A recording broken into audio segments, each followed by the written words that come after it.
24 दिसंबर 1999 की दोपहर करीब 4 बजे इंडियन एयरलाइंस की फ्लाइट नंबर IC814 हर बार की तरह काठमांडू के त्रिभुवन इंटरनेशनल एयरपोर्ट से न्यू दिल्ली के लिए उड़ान भरती है। कुछ ही घंटों में क्रिसमस का फेस्टिवल था और आने वाले दिनों में नए साल की खुशियां भी अपने रंग बिखेरने वाली थी, जिस कारण प्लेन के अंदर बैठे सभी लोगों में एक्साइटमेंट का माहौल था। प्लेन में बैठा हर एक शख्स खुश था और जल्द अपनी डेस्टिनेशन पर पहुंचने के लिए बेसब्री से इंतजार कर रहा था। प्लेन में कुल 176 पैसेंजर्स और 15 क्रू मेंबर्स सवार थे, जिसमें ज्यादातर संख्या भारतीयों की थी, लेकिन इस फ्लाइट में कुछ विदेशी यात्री भी मौजूद थे। प्लेन की कमान को कैप्टन देवी शरण ने संभाला हुआ था, जिनके को पायलट राजेंद्र कुमार और chief flight attendant Anil Sharma थे। प्लेन जमीन से 10,000 फीट ऊपर पहुंच चुका था और समय से अपनी तय दिशा में आसमान से होकर गुजर रहा था। काठमांडू से न्यू दिल्ली के लिए उड़ा ये विमान कुछ ही देर में नेपाल से निकलकर इंडियन एयर स्पेस में दाखिल हो चुका था और अब केवल 1 से 1.5 घंटे के अंदर न्यू दिल्ली के इंदिरा गांधी इंटरनेशनल एयरपोर्ट पर लैंड करने वाला था। फ्लाइट की डेस्टिनेशन बेशक 1 से 1.5 घंटे की दूरी पर थी,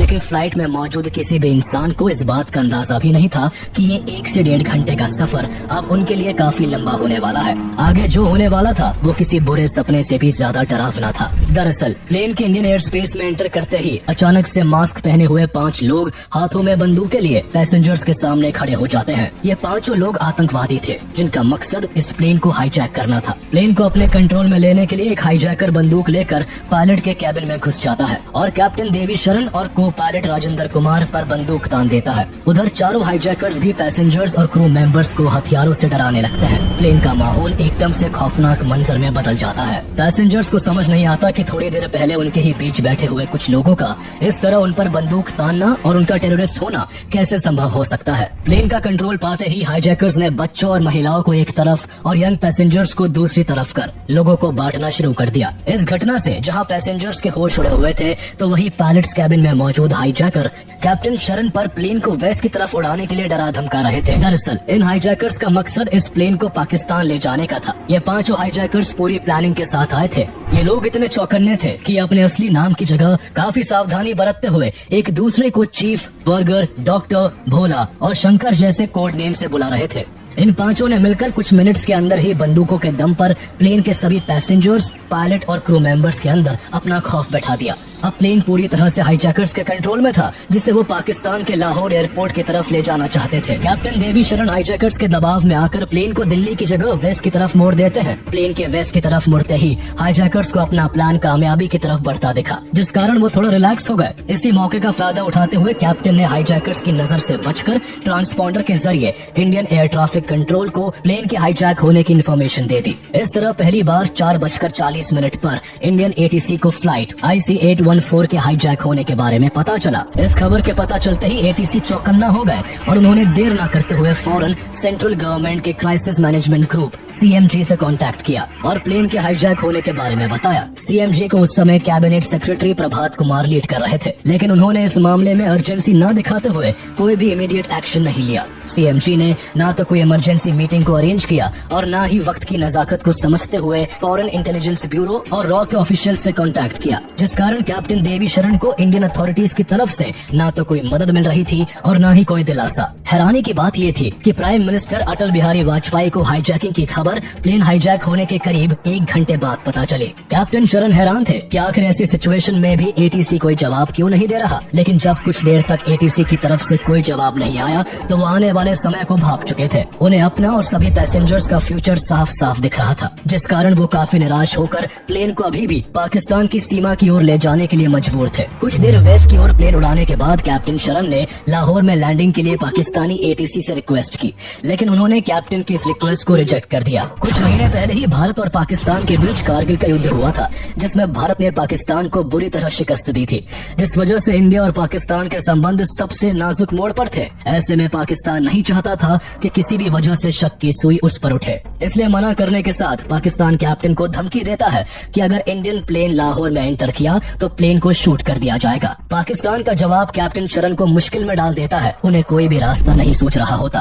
वो कोशिश करते हैं कि प्लेन इंडिया के ही किसी एयरपोर्ट पर लैंड कर जाए, लेकिन हाईजैकर्स को ये गवारा नहीं था। उन्हें डर था कि ऐसा करने पर उनका बना बनाया प्लान चौपट हो सकता है। कोई डेस्टिनेशन डिसाइड न होने की वजह से प्लेन लंबे समय तक इंडिया और पाकिस्तान के बॉर्डर के ही चक्कर काटता रहा, जिस कारण प्लेन का फ्यूल तेजी से खत्म हो रहा था और अब अगर प्लेन को जल्द ही लैंड नहीं किया जाता तो प्लेन का क्रैश होना तय था। इन सभी डरावने विचारों से कैप्टन के माथे पर चिंता की लकीरें उभर आई, लेकिन फिर भी इस उलझन के बीच कोई हल निकालने के लिए उन्होंने वापस इंडियन एटीसी से कांटेक्ट किया। कैप्टन ने इंडियन एटीसी से रिक्वेस्ट की कि इंडियन गवर्नमेंट जल्द से जल्द पाकिस्तान से रिक्वेस्ट करे कि वो भारतीय प्लेन को अपने यहाँ लैंड करने की परमिशन दे। कैप्टन ने एटीसी को ये भी बताया कि पाकिस्तान एटीसी उन्हें लाहौर में एंटर नहीं करने दे रहा है। ऐसे में फ्रस्ट्रेटेड हाईजैकर्स किसी भी पल पैसेंजर्स पर अटैक कर सकते हैं। इस खबर से इंडियन अथॉरिटीज समेत पूरा देश हिल चुका था। देश और दुनिया की हर न्यूज में इंडियन प्लेन के हाईजैक होने की खबर हेडलाइंस बन चुकी थी।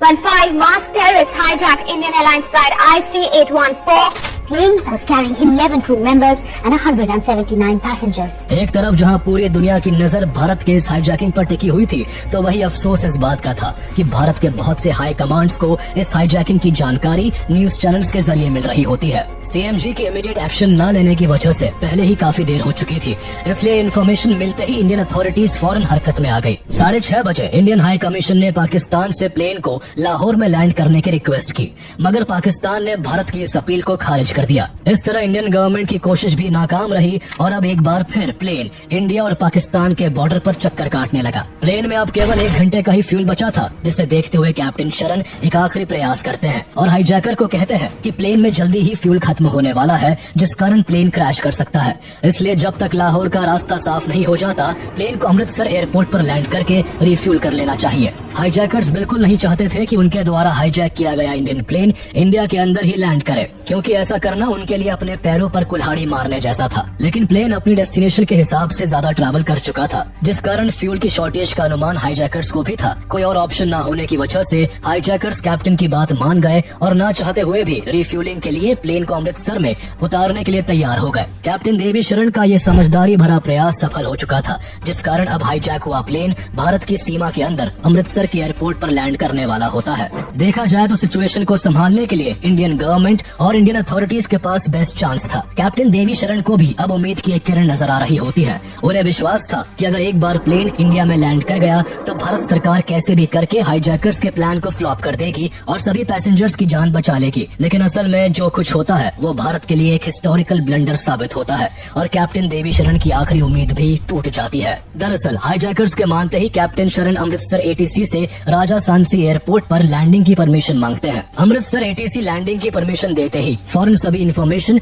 इंडियन अथॉरिटीज को फॉरवर्ड कर प्लेन के लैंड करने का इंतजार करता है। कुछ ही देर बाद 6:44 PM पर प्लेन राजा सांसी एयरपोर्ट पर लैंड करता है। प्लेन के लैंड करते ही पहले से ही तैयार पंजाब पुलिस हरकत में आ जाती है और दिल्ली से अगले ऑर्डर्स का इंतजार करने लगती है। उधर दिल्ली में प्रधानमंत्री Atal Bihari Vajpayee crisis management group के साथ हाईजैकिंग को लेकर मीटिंग करते हैं, पर मीटिंग में हाईजैकिंग को रोकने के लिए कोई भी सॉल्यूशन नहीं निकलता। वहीं पंजाब पुलिस हाईजैकर्स से लगातार कांटेक्ट करने की कोशिश करती है, लेकिन हाईजैकर्स पंजाब पुलिस से कोई बातचीत नहीं करते।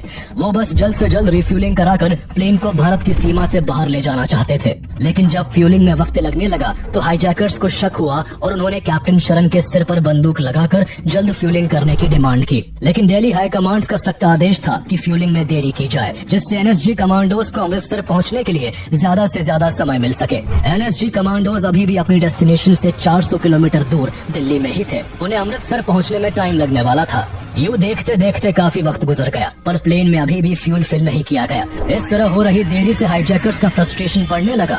उन्होंने गुस्से में आकर कई पैसेंजर्स को मारना पीटना शुरू कर दिया और इसी फ्रस्ट्रेशन का शिकार सतनाम सिंह नाम के एक पैसेंजर को बनना पड़ा।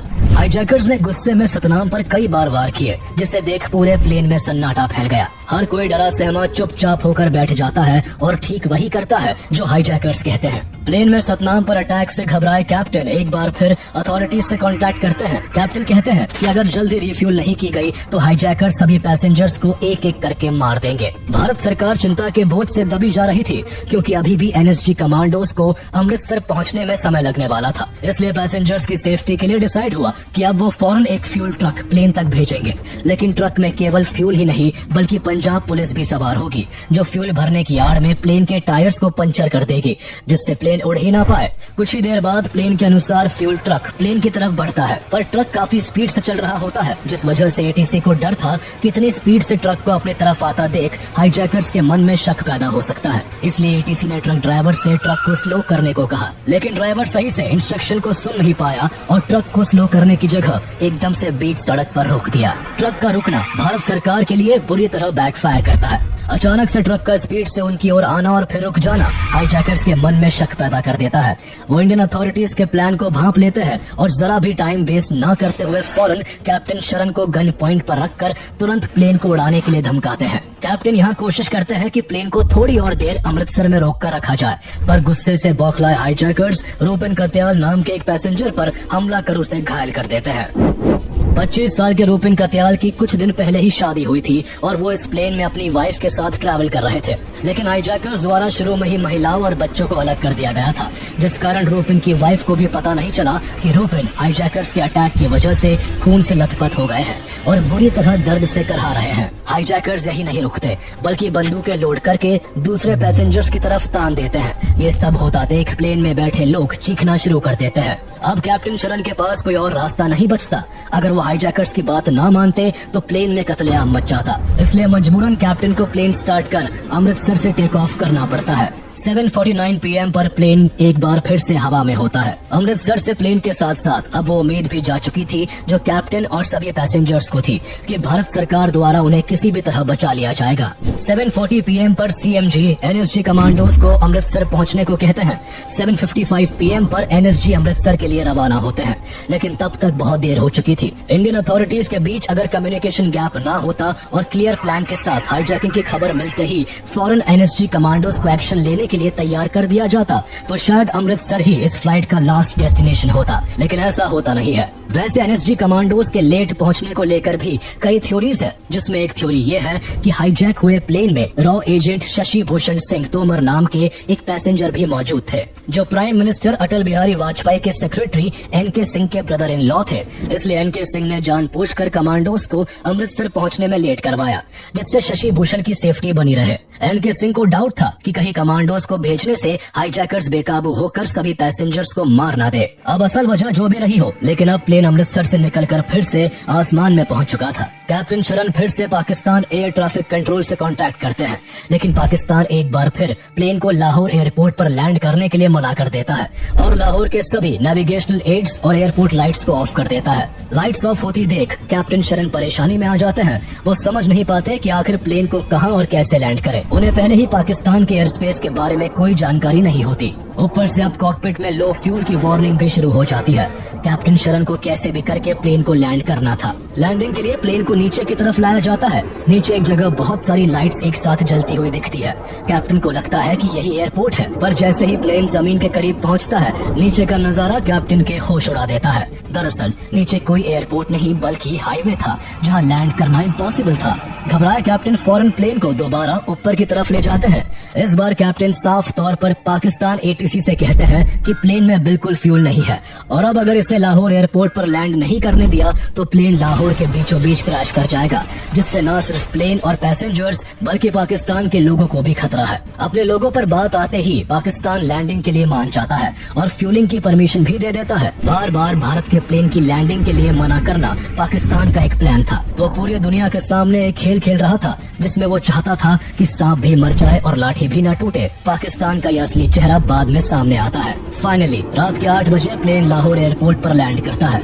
यहाँ पाकिस्तानी कमांडोज प्लेन को चारों ओर से घेर लेते हैं। प्लेन में मौजूद पैसेंजर्स डरे सहमे बैठे थे, पर चाकू लगने की वजह से रूपेन कत्याल सबसे बुरी हालत में थे। रूपेन के ट्रीटमेंट के लिए कैप्टन और क्रू मेंबर्स पाकिस्तान से मेडिकल हेल्प मांगते हैं, पर पाकिस्तान फ्यूलिंग के अलावा और कोई मदद नहीं करता है। रिफ्यूलिंग होते ही प्लेन को पाकिस्तान छोड़ने का अल्टीमेटम दे दिया जाता है। हाईजैकर्स की डिमांड पर पाकिस्तान को छोड़ इस बार प्लेन अफगानिस्तान की ओर उड़ान भरता है, लेकिन 1999 में अफगानिस्तान में नाइट लैंडिंग और टेक ऑफ की फैसिलिटी नहीं थी, जिस वजह से प्लेन को ओमान की तरफ उड़ा दिया जाता है। लेकिन ओमान अथॉरिटीज प्लेन को अपनी सीमाओं में घुसने की इजाजत नहीं देती है, जिस वजह से अब प्लेन यूएई की डायरेक्शन में मूव करता है। भारत सरकार की ओर से रिक्वेस्ट करने पर यूएई प्लेन को दुबई के अल मिन्हाद एयरबेस पर लैंडिंग की परमिशन दे देता है, जिसके बाद रात के करीब 3 बजे प्लेन यूएई में लैंड करता है। यूएई में लैंडिंग के साथ ही इंडियन अथॉरिटीज यूएई गवर्नमेंट से कांटेक्ट कर वहां अपने कमांडोज को भेजने की परमिशन मांगती है, लेकिन यूएई भारत की इस रिक्वेस्ट को रिजेक्ट कर देता है। हालांकि भारत के कहने पर यूएई अथॉरिटीज हाईजैकर्स के साथ एक नेगोशिएशन करती है,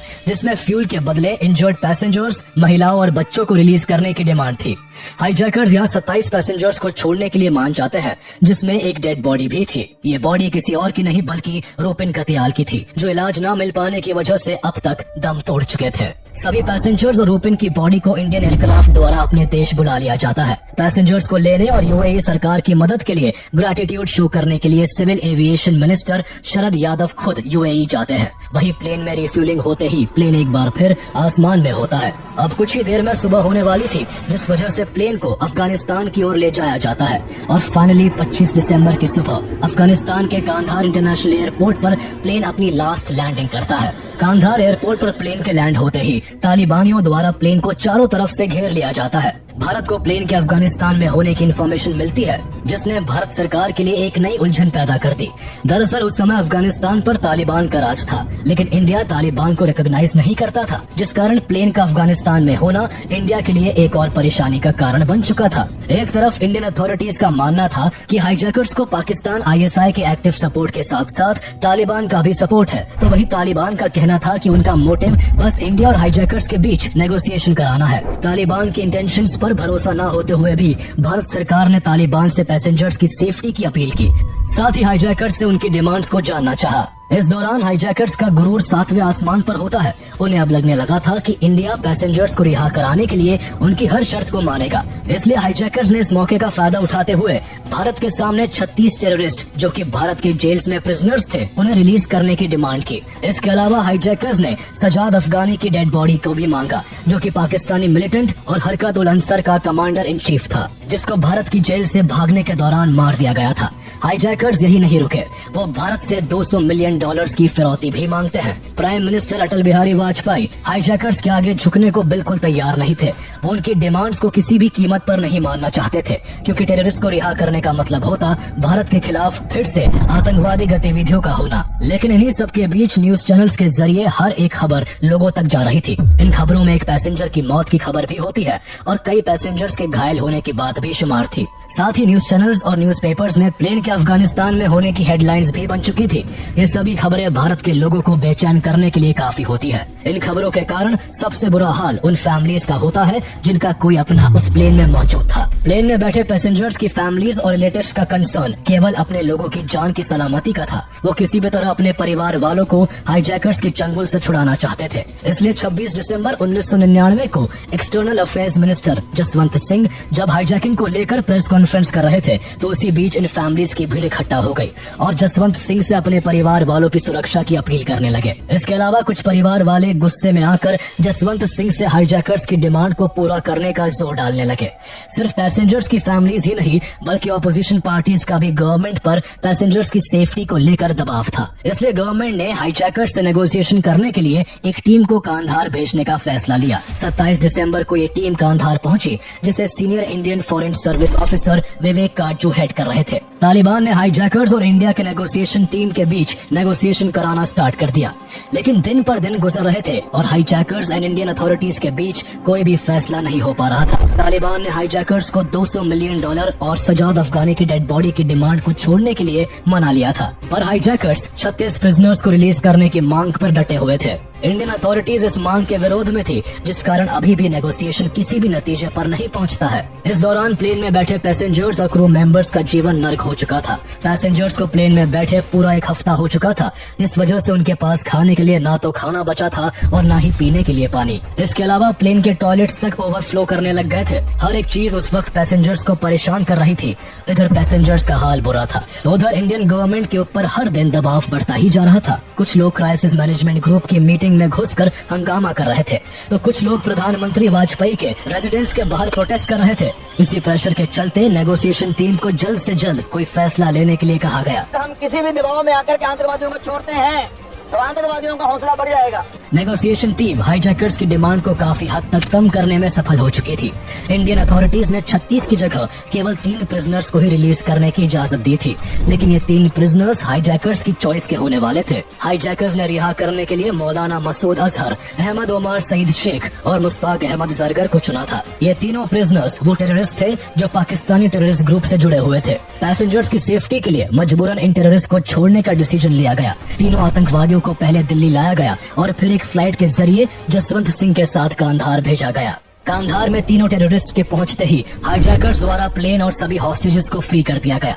इस दौरान इंडियन अथॉरिटीज को उम्मीद थी कि पैसेंजर्स के रिलीज होने के बाद तालिबान 5 हाईजैकर्स को अरेस्ट कर भारत को सौंप देगा, लेकिन तालिबान इसके बिल्कुल ऑपोजिट काम कर रहा था। दरअसल तालिबान 5 हाईजैकर्स और भारत से रिहा हुए तीनों टेररिस्ट को पाकिस्तान पहुंचाने में मदद कर रहा था। तालिबान ने अपने व्हीकल के जरिए इन सभी को पाकिस्तान के बॉर्डर तक छोड़ा और साथ ही ये इंश्योर किया कि इस बीच भारत की तरफ से उन्हें पकड़ा ना जा सके। इस पूरे इंसिडेंट से ये कंफर्म हो गया कि इस हाईजैकिंग के पीछे पाकिस्तान का हाथ था। कुछ वक्त बाद जब इंडियन गवर्नमेंट द्वारा इस हाईजैकिंग की इन्वेस्टिगेशन की गई तो हाईजैकिंग को लेकर एक एक कर सारे खुलासे होने लगे। इन्वेस्टिगेशन से पता चला कि किस तरह मेराजुद्दीन वानी नाम के टेररिस्ट ने दाऊद इब्राहिम के नेपाल कनेक्शन के इस्तेमाल से 5 हाईजैकर्स के फेक पासपोर्ट बनाकर उन्हें राइफल्स और ग्रेनेड्स के साथ प्लेन में चढ़ने में मदद की थी। मेराजुद्दीन वानी वो आतंकवादी था जिसने 1993 में मुंबई सीरियल ब्लास्ट में दाऊद इब्राहिम के साथ क्लोजली काम किया था। दाऊद का खास होने की वजह से इसका काफी अच्छा नेटवर्क था, जिसका इस्तेमाल करते हुए